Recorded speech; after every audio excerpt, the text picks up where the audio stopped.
Os avanços tecnológicos trouxeram, claro, mudança de comportamento em todas as áreas, não só para quem trabalha especificamente com tecnologia da informação, inclusive para quem trabalha com direito, por exemplo, com advocacia.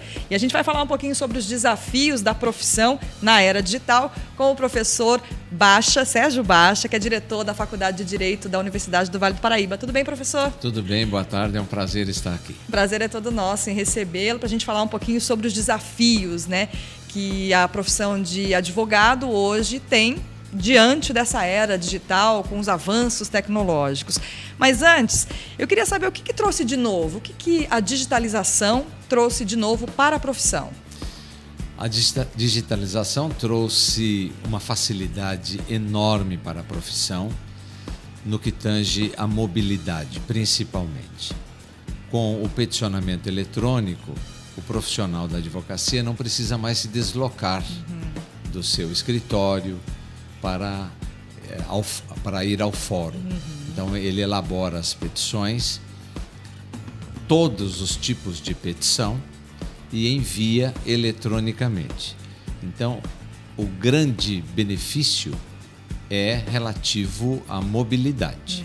Também a eficiência dos atos, porque não há mais demora. Antigamente, com o processo físico, os prazos já existiam, como existem hoje. Só que os prazos eram extrapolados em função da demanda de processos no Poder Judiciário. Muitos processos ficavam dormindo anos e anos. Isso veio auxiliar muito. O peticionamento eletrônico é, metaforicamente falando, comparando, como uma comunicação no WhatsApp, não é? Então é tempo real. É muito rápido, né? Muito rápido. Agora, sem querer entregar a sua idade aqui, professor, mas o senhor tem já quase 40 anos de profissão. 38. 38 anos de profissão. Quando o senhor começou era bem diferente, né? Muito Só para quem diferente. está nos assistindo e de repente não é da área, né? Sim. Entender como é que funcionava antes. Quando você pegava uma causa, por exemplo, tinha que entrar com um processo. Como é que funcionava antes? Funcionava, o advogado tinha obrigatoriamente que ter uma máquina de escrever. Podia ser do modelo que fosse, e nós trabalhávamos com máquinas de escrever. Eu tenho guardado a minha máquina de escrever como uma memória afetiva. Tornou-se uma peça de museu. Pois é. Né? Trabalhávamos com máquina de escrever, manuais. Depois vieram as máquinas elétricas, depois as máquinas eletrônicas e, finalmente, no início da década de 90, 94, os microcomputadores. E aí, nessa época, o senhor tinha que fazer tudo pela máquina de escrever, buscar documentos com o cliente, e aí tinha que levar toda essa papelada para o fórum. Exatamente. Datilografávamos as peças com papel carbono em muitas vias, às vezes 4, 5 vias. Naturalmente, quando surgiram as copiadoras, popularmente chamadas de xerox, né? Quando vieram as copiadoras, isso facilitou muito. Mas ainda assim tinha muito papel, né? Muito papel. Toda a documentação era papel e formávamos aquele calhamaço e andávamos com aquilo. Né? Íamos ao fórum com documentos juntados, correndo até risco mesmo, né? De pegar uma tempestade ao se caminhar para o fórum e molhar tudo aquilo, né? Então eu comecei a advogar assim, com máquina de escrever portátil, marca Olivetti. Depois fui para a máquina elétrica. Foi um avanço assim, coisa de outro mundo. Legal. Né? E a máquina elétrica, ela pesa cerca de 30 quilos. Nossa. Uma máquina elétrica. Depois fomos para as máquinas eletrônicas de esfera.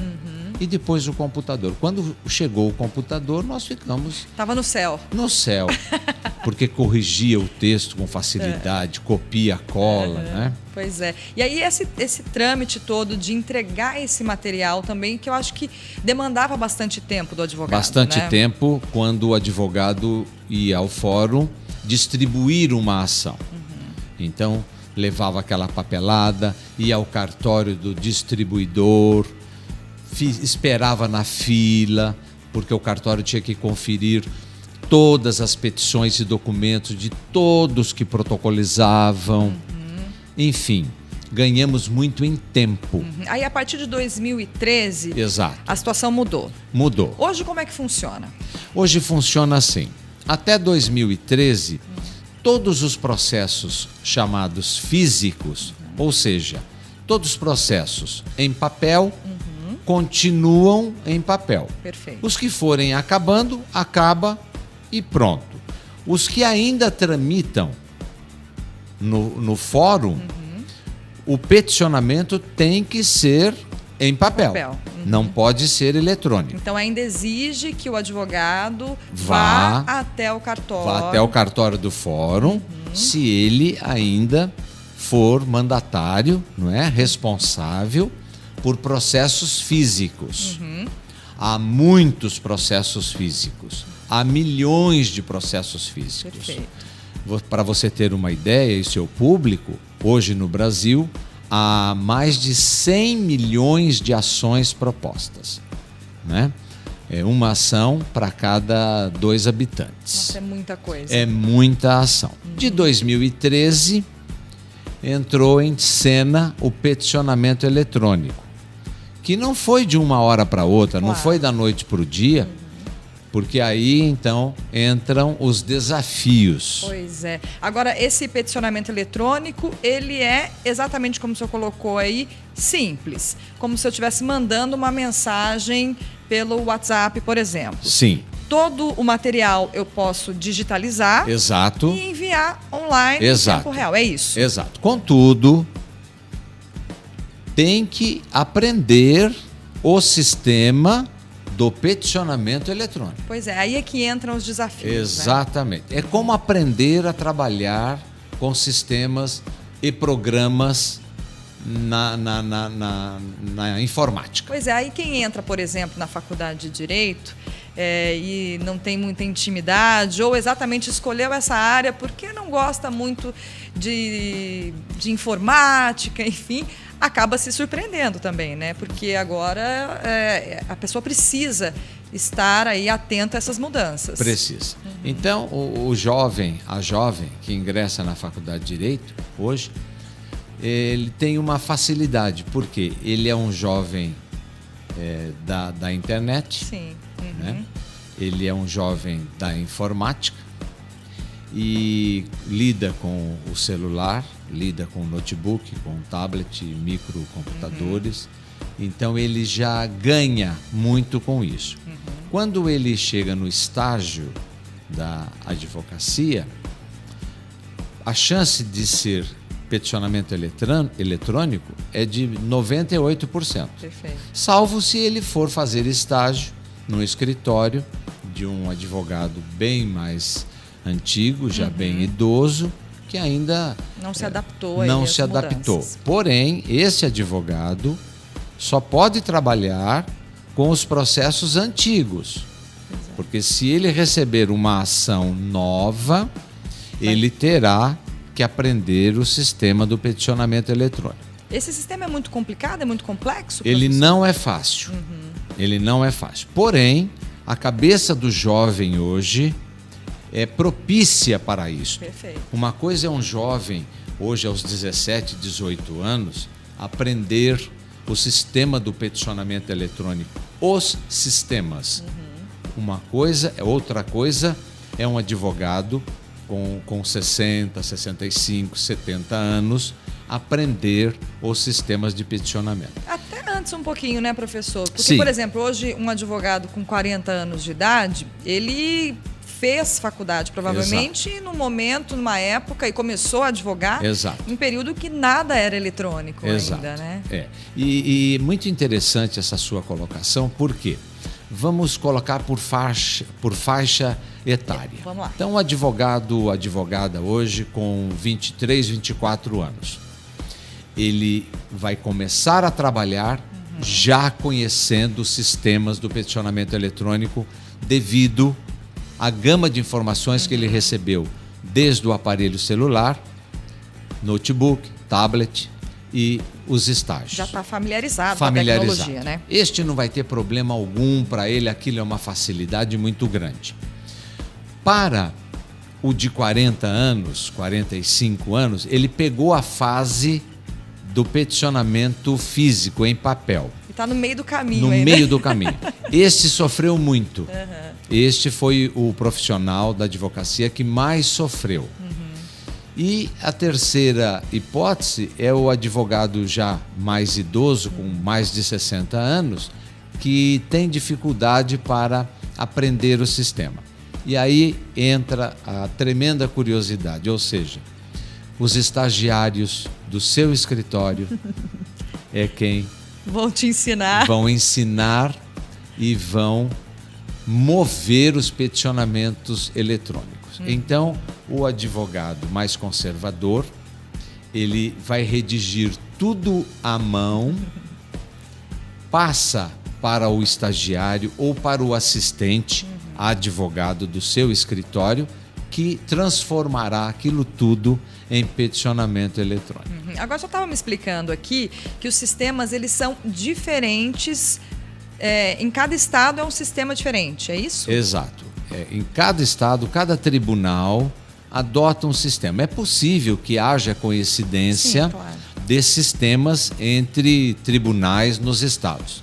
E temos que considerar que são tribunais de justiça estadual e tribunais de justiça federal. Perfeito. Então é possível haver coincidência. Se houver a coincidência, Maravilha. ótimo, maravilha.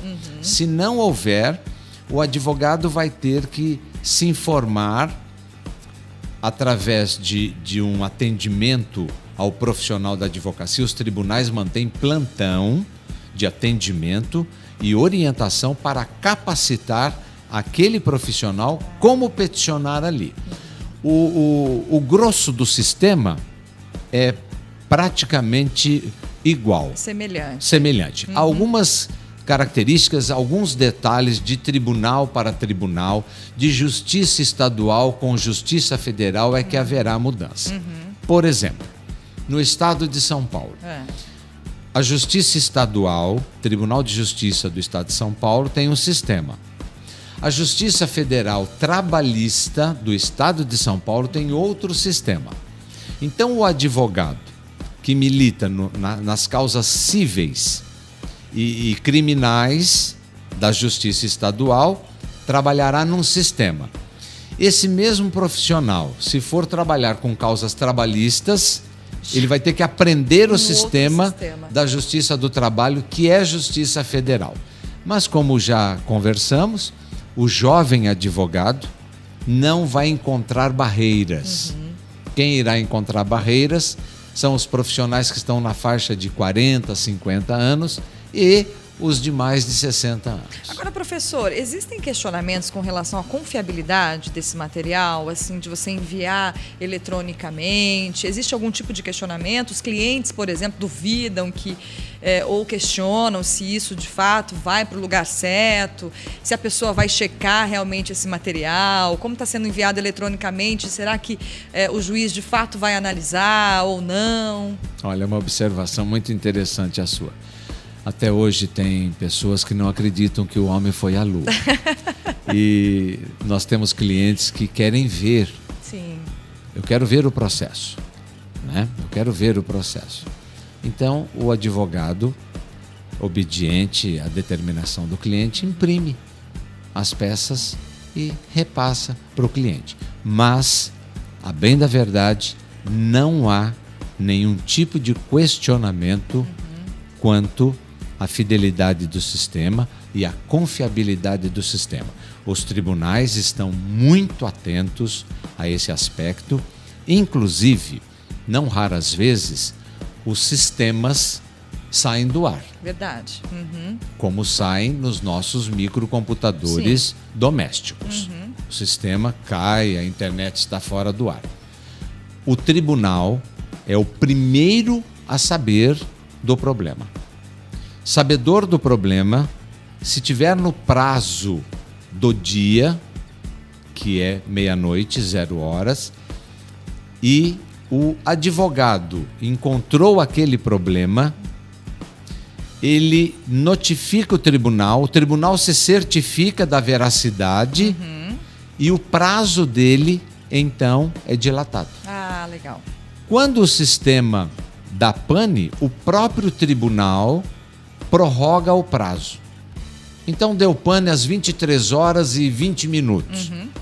Porque muitos profissionais, assoberbados com tanto trabalho, deixam para peticionar, vão trabalhando durante o dia todo e quando chega entre 22h e meia-noite, é muita gente acessando o sistema. E aí pode ser que dê uma pane no sistema. O tribunal atento, ele prorroga o prazo por um dia, por exemplo. Perfeito. Para não correr esse risco pra de não perder correr prazos, o risco porque a de gente sabe perder que em prazo. direito tem prazos, né? Tudo é prazo. Perdeu o prazo, Perdeu o processo. Perdeu o direito, perde o processo, é uma dor de cabeça sem fim. Existia muitos casos, Muitos professor, casos. de, por exemplo, extravio de material, perda de material, de provas, Sim. Fisicamente, né? Fisicamente havia extravio de autos. Era um problema. Porque muito papel, né? Muito papel. Os cartórios abarrotados de papéis. E o rato roía as páginas. E não raras... Literalmente, né? Literalmente, né? O rato animal, eu quero dizer, né? E não raras vezes o prédio do fórum sofria um temporal, por exemplo, uma tempestade, adentrava água, molhavam os autos do processo, incêndio, furtos, não é? Quadrilhas especializadas furtavam os autos do processo ou colocavam fogo no cartório, não é? Então, extravio de autos e depois para recompor os autos era uma trabalheira incomensurável. Eu fui escrevente do Poder Judiciário na década de 70 e experimentei muito disso, né? Recomposição de autos suplementares. Era um problema. Tanto é que exigia-se do profissional da advocacia, quando fosse peticionar fisicamente, em papel, fornecesse 2 ou 3 cópias. E uma das cópias para formar os chamados autos suplementares. Para ter uma segurança, um backup. Um backup. Né? Físico. Exatamente. Então, hoje o risco diminuiu. Muito. Muito. Agora, um assunto que eu acho que também é bastante interessante e que as pessoas sempre questionam muito é a questão da celeridade. Processos que tramitam durante muito tempo, isso demora muito para ser resolvido o caso. Com essa digitalização, com a petição eletrônica, o prazo, de fato, ele é reduzido? Não o prazo legal, processual. Né? O prazo, ele é reduzido? Muito. Você consegue terminar o processo mais rapidamente? A agilidade Exato. melhorou muito. Melhorou muito. Ainda há juízes assoberbados. Claro. Mesmo com o processo eletrônico. Até porque o número de processos que o senhor citou aí são mais de 100 milhões. É muita coisa. Então, muitas varas têm ainda um arsenal, vamos assim dizer, de autos de processos físicos e o peticionamento eletrônico. Então, o magistrado, a magistrada, tem que trabalhar com os dois. Tem que trabalhar com os processos físicos e tem que trabalhar com o peticionamento eletrônico. E, a bem da verdade, os juízes de primeira instância trabalham muito. Os de segunda instância também. Todos os membros do Poder Judiciário trabalham. Para se ter uma ideia, um juiz da Suprema Corte, do Supremo Tribunal Federal, que é designado ministro, recebe por ano 15 mil processos. Isso é impensável. Né? Fazendo uma comparação, um juiz da Suprema Corte norte-americana recebe em média 100 a 150 processos. Nossa, que diferença. e ele ainda decide qual ele irá julgar. O nosso magistrado não tem essa possibilidade. Então, houve uma agilização tremenda, os prazos são bem obedecidos, não se fala mais em perda de prazo, a não ser que haja a desídia, não é? Seja do profissional da advocacia ou mesmo de quem vai trabalhar com ele, o membro do Ministério Público, o membro da magistratura, enfim, pode acontecer. Perfeito. Pode acontecer. Então, em resumo, professor, a digitalização, ela trouxe mais benefícios para a profissão. Só benefícios. Entre aspas, o entrave, o desafio é única e exclusivamente capacitar o profissional da advocacia a aprender os sistemas do peticionamento eletrônico. Vai ter que pôr a mão na massa. Vai ter que pôr a mão na massa. Tá certo, então, professor. Muito obrigada pela presença e até a próxima oportunidade. Muito obrigado pela oportunidade e até a próxima. E para você que nos acompanhou até aqui, até a próxima.